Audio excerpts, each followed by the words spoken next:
Okay, and we'll stop at each of these five. I'll go through the use case and the example, and then any questions that come up, let's just dive into them one by one. All right, so we'll the first one, passwordless login, and also widely referred to cross-silo authentication. Now, all of us have, we're all part of different systems, or we're accessing different systems where we as users have this problem. We need to prove who we are across multiple trust domains.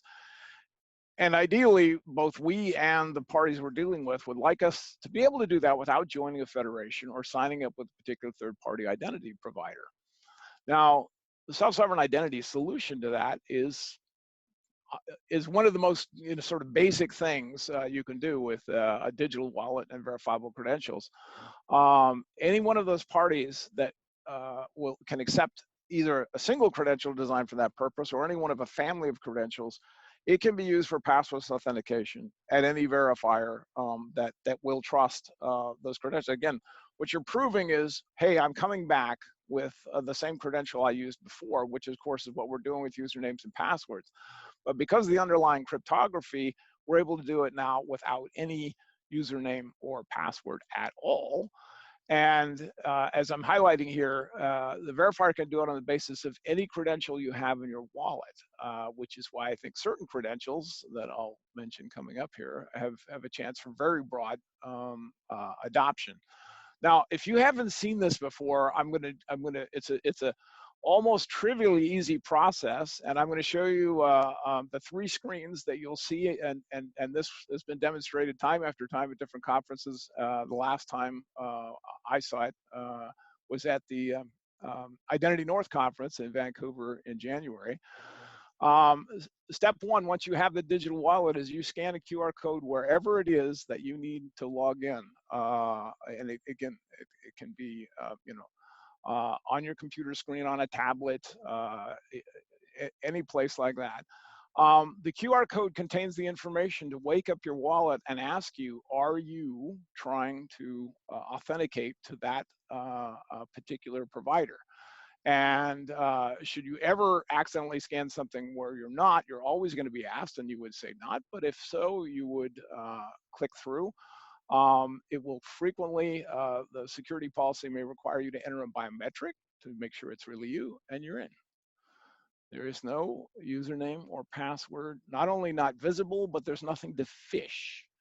And this wonderful quality of two-way authentication, you know who it is that's asking you, is also built into it. So the real-world example I give you is nothing more than something that is being designed to help implement the Pan-Canadian Trust Framework. As I understand it from the folks in BC, they're calling it the Canadian Identity Kit. And I saw, again, a demonstration at Identity North. It is a full suite of open source software based on Hyperledger Aries. That the goal is any Canadian citizen in any province would be able to be issued a provincial identity, such as the one based currently in BC on the services card, and then be able to use that for passwordless authentication at any government agency, not just within their own province, but also with the federal government. Now, someone like Tim could go much more deeply into the whole of that, but I think that's one of the broadest uses we're going to see or examples of this kind of use case. And the other place where I think it's where you'll see it is just sort of a built-in feature. Tim also mentioned the Alberta credential ecosystem, and that has its own website. I'm listing here at the bottom of the page.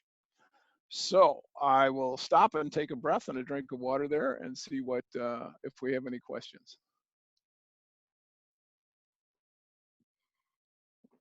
All right, I'm looking here. There's a question. So what is published to the chain confirms that the credential is valid and is only accessible if the verifier has the proof to hand. So yes, I believe the answer to your question is yes. What's published to the chain is the information that the verifier needs. It's the public key, and the schema of the credential and what's called the credential definition, so that the software the verifier is running can look up the valid public key that corresponds to that DID, and then use that to verify the proof that they were given by the holder. And now, so think of it as there's two steps. There's verifying that the proof is correct. It's cryptographically valid, which means the public key was used to verify it, and the cryptography checks, and therefore the information they asked for is valid, and it came from that issuer. It means it came from that issuer. It was not has not been tampered with.